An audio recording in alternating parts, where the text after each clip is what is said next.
If you have to force it, it's probably not for you. I don't know who needs to hear this, but relationships were designed for two people to put in the effort to make it work. They weren't designed for one person to be fighting and doing everything that they can, starting all the hard conversations while the other person sits back and watches the other person just burn out. By the way, shout out to my replay viewers. Put hashtag replay if you're catching the replay so I can thank you afterwards. But let me be very clear. At the point where you're trying to force it to work, it's already not working. It's already not working. And depending on how long you've been in that space, depending on what options you've already exhausted, depending on a couple of different factors, it may never work. And that's tough to hear. I was talking about this with a young lady. Y'all know after my master classes, I just did one earlier today, matter of fact, I did a Q&A, live Q&A. And that's the only place that I really, get questions, answer questions and all that good stuff. Sister asked me, how could she make her relationship work? Okay. Got some details from her. And essentially I had to be the bearer of bad news. Her situation ain't gonna work. And y'all, I'm a big believer in restoration, conflict resolution. The main conversation was about essentially not jumping on this bandwagon of just, the moment something ain't perfect, just throwing it away. There's a space where you stay in, you work with a person, you do the work, you have the conversations, and you make this thing rock out, right? We're in a day and age where everybody just want to fall back. However, you also got to have discernment to know when to walk away. And there are 3 signs. I'm going to tell y'all like I told her. 3 signs that relationship, whatever you're trying to do with this man, is not going to work. Now, let's start at the very beginning, because this wasn't quite her situation. But if in the very beginning, you're not really attracted to this dude, it ain't gonna work. Now, the exception is if you're the type of woman that grows into your attraction, this don't apply to you. But if you're not the type of woman that grows into your attraction, meaning it's either there or it isn't, please stop trying to force yourself to make the relationship work because you feel like you should based on him being a good dude on paper. Please stop feeling like you got to guilt trip yourself, shame yourself, wave this ethical and morale finger at yourself that you don't want to pass up on a good man. Every man ain't for you, even if he is a good man. Every man ain't for you. And a lot of times y'all are not feeling, I said, what's up, Miss D? A lot of times y'all are not feeling attracted to a man because something your intuition has picked up on. It's not so much that you just don't think that he's handsome or so good. It's not because, he smells bad. It's not because of anything aesthetic. It may be because of something energetic that you're not attracted to this man. Y'all be trying to override the very thing that was meant to protect you from men who ain't for you, your intuition. We've talked about this before. Somebody said happy 50th. I don't know who 50th birthday it is. It ain't mine. But back to what I was saying. Stop trying to force it. If you're not attracted to that man, don't think that you're a bad woman. Because you feel like he's more of a friend, more of a bro. It may be your value system. It may be your intuition. It may be something that's made your guard go up. Your subconscious has picked it up. Your intuition has picked it up, but you can't quite put your finger on it. Don't fight it. Don't force it. He may be a great friend. It may be great for networking. If he just ain't doing it for you, he just ain't doing it for you.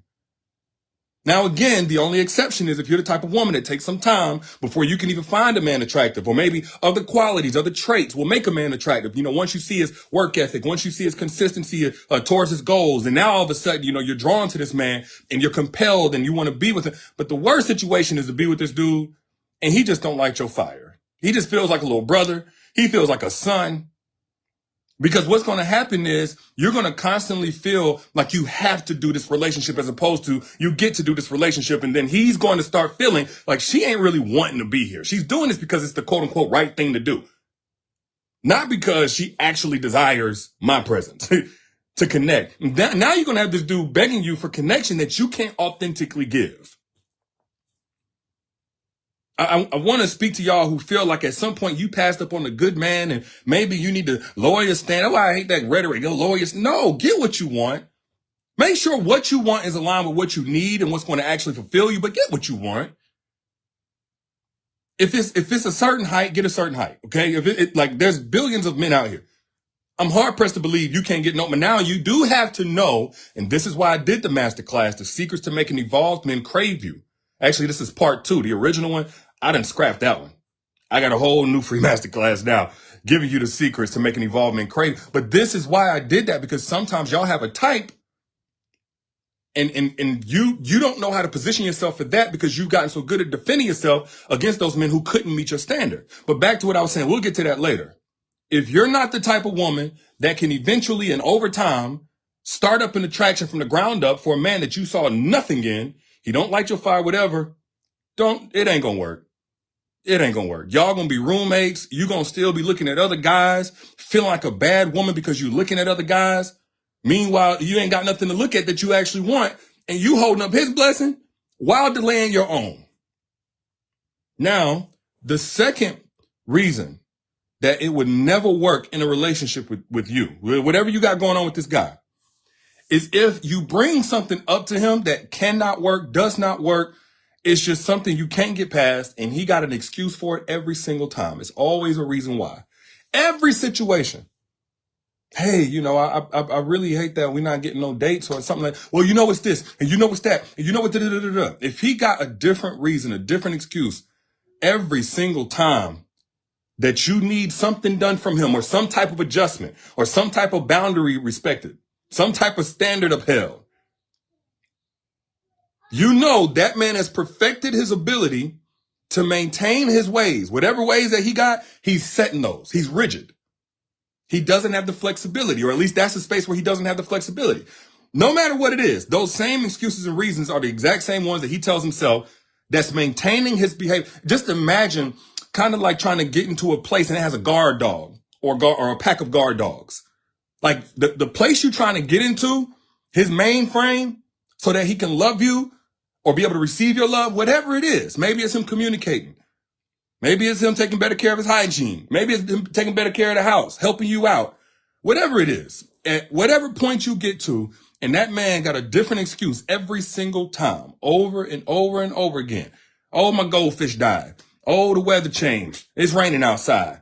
Oh, Trump president again. Or he about to be, or he might be. Or it's always something. My daddy said this. My mama said that. I didn't get up on the right side of bed this morning. He got an excuse every single time. Stop fighting.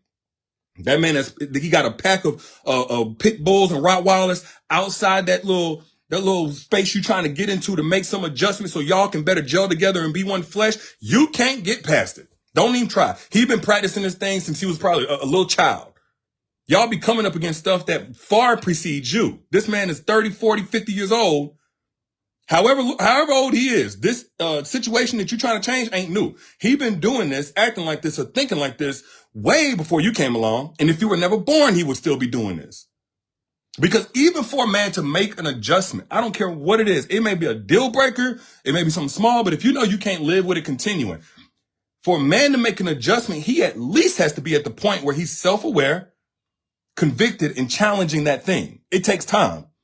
It's a learning curve. If he's going to shift behavior, let's say, just from the smallest thing, let's just say you want a man that's going to help out around the house, right?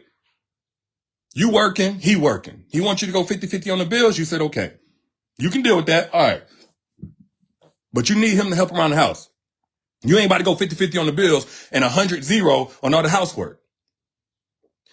If that man ain't at least at the point where he's saying, you know what, you're right, I can't have you out here burnt out, but then expecting you to carry the load or help carry the load financially or have my back or have something else that you're doing financially and you working the same amount of hours. If he ain't at least there, ain't no chance for change behavior. That's the space he got to get to before he even start executing properly and consistently. So I wish you had understood this a couple years ago. Lessons learned. Kayla, I'm trying to tell y'all, word to the wise. I don't know who need to hear this. But if he's still making excuses, that ain't it. Now, I was talking about this in the masterclass because we talk about the good man. Of course, we always talk about the simp, or we heard that talked about. But then there is the evolved man who doesn't have this problem. But the good man, he's good, but there's this framework. There's this rigidity that he can't get out of in order to grow with you. The good man, I know we're like, oh, a good man. Yes, that's why the good man ain't automatically the right man. The good man may not be good in a relationship. I talked about that in the masterclass. So y'all know, if you watched it, you watched it. But lastly, here's a third way you know that relationship ain't going to work. Another disclaimer. I am all for you making the relationship work if it can. However, No relationship was made for one person to do all the fighting, all the trying, all the communicating, all the putting aside ego and pride, all the starting the hard conversations. No, all the sacrifices. No relationship was made to stand like that. It's made for two people. And so if at any point in time, this person stops putting in work, there's no effort. And I don't care what the reason is. If he's shutting down, there's no making that relationship work. He don't want to go to the counseling with you. He don't want to help you pick another counselor if he don't like the one that you chose. He don't want to try to work on whatever the counselors propose to you guys to make that thing work. He don't want to adhere to whatever it is y'all agreed on. He ain't even trying. He shut down the conversation. He stonewalls. He checks out of the conversation. The moment that y'all supposed to be opening up and talking about things is just you. It's a chore for him to do it. Or he breadcrumb you just so he can get a little something from you because he horny that day. That relationship is not going to work. He's not even trying. You told him, hey, I need you to, you had past romantic flings with these women. I need you to put some boundaries up. I need you to start to protect and respect this relationship a little bit better by closing those doors. If I ain't doing it, I'll get to it. Like, he ain't even trying. I don't even like the word try because honestly, I feel like you're either going to do it or you ain't. But just in terms of having some grace and understanding that we're all human, ain't nobody perfect. You can at least acknowledge a valid effort, a progressive step forward. It may not be adequate. Maybe he didn't go to every single person, every single woman that he's ever slept with in his entire life. But his ex and the last couple chicks that he had something going on in the year prior to meeting you, he already done blocked them or told them, hey, no more communication. Don't expect to hear from me no more. Have a good life. Block them. Well, that's a progressive step. He's trying, and you guys can build on that. Absolutely. Respect the man who's given a valid effort and is progressive, and then let him make the tweaks from there to get it all the way right. Maybe he don't help you with every single thing, but you see that he started a couple of loads in laundry, folded the clothes up, but he ain't get to the cooking and cleaning. He ain't deep cleaning the bathrooms. All right. You said you needed help around the house. That's a progressive step. You can work with that. But if you telling this man, hey, I need this, I need that. I'm suffering here. I need you to talk to me. I need you to watch your tone whenever you talk to me. I need you to have more respect for me. I need you to pull away from social media and give me some undivided attention sometime. And he ain't even trying. You can fill in the blank. At the point where that man is leaving you to put forth all the effort, he ain't trying to communicate. He ain't trying to connect. He ain't trying to make no adjustments. He ain't trying to compromise. This kind of goes into number 2. He got a reason or excuse for everything. But sometimes they don't even want to dignify you with that. He just honestly just stop. When he started talking like, well, if you don't like it, you can leave. If it's so bad, why are you still here? He started talking like that, getting real dismissive, kind of rude. Joyce says, if I have to ask for it, I don't want it. I'm going to say this. If you got to ask for it more than once, it's too much like begging. When you start begging, it's time for you to start packing. The moment you got to ask somebody over and over again, y'all, please start treating being in a relationship with you like the lottery ticket that it is. If you've worked on yourself now, because some women ain't, okay? So if you listening to this as a woman, you ain't worked on yourself. You just out here selling that body. You out here just finessing dudes for their time. I don't care if you say I'm shaming sex workers or whatever. This ain't the message for you. Everything ain't for everybody, and this ain't for you. I'm not speaking to you. But if you're the type of woman that's been working on yourself, reserving access, you've been better about protecting your peace. You've been developing yourself. You've been taking accountability for the ways you showed up wrong in relationships so you can improve. You got to start treating a relationship with you like the lottery ticket that it is, because you're not common. You're not average. I'm not even talking about just looks. A lot of y'all, to add to that, you find this, you know what I'm saying? You look good. To add to that, you take care of yourself physically. And you still look good. But let's just talk about the fact that you are an evolved woman. You're a grown woman. You are a lottery ticket. If you had some store or something like that had the winning lottery ticket, and somebody had the winning numbers, but they wanted to act funny about taking that winning lottery ticket from you, how hard would you go to force them to take that winning lottery ticket? It's supposed to be theirs. They got the opportunity to get it. And all the prize money. but they acting kind of funny. You always want too much. They say you nagging. You try to hand them the winning lottery ticket for $100 million. You always nagging, man. You always got stressful, man. You need to be my peace. They just acting funny about taking that winning lottery ticket. I gotta work. You act like I can't work. You act like I can't have eyes. I can't look at another chick. You acting like I'm not supposed to be on social media. It's just a like. It's just a comment. It don't mean that I did. Now, okay, if I did do something, a man is a man, and we're not really born monogamous. And how hard are you going to go to force that man to take that winning lottery ticket? Please understand what I'm saying. Figuratively speaking, you're gonna be like, oh, you finding reasons to avoid $100 million? Like it's presented to you. You have the opportunity to get it. It's going to change your life. With this winning lottery ticket, you can do for so many people. Your legacy is going to change. Your life is going to change. Your health is going to change. Your happiness is going to change. Your life is going to extend. And you acting funny. You finding reasons to resist getting this winning lottery ticket.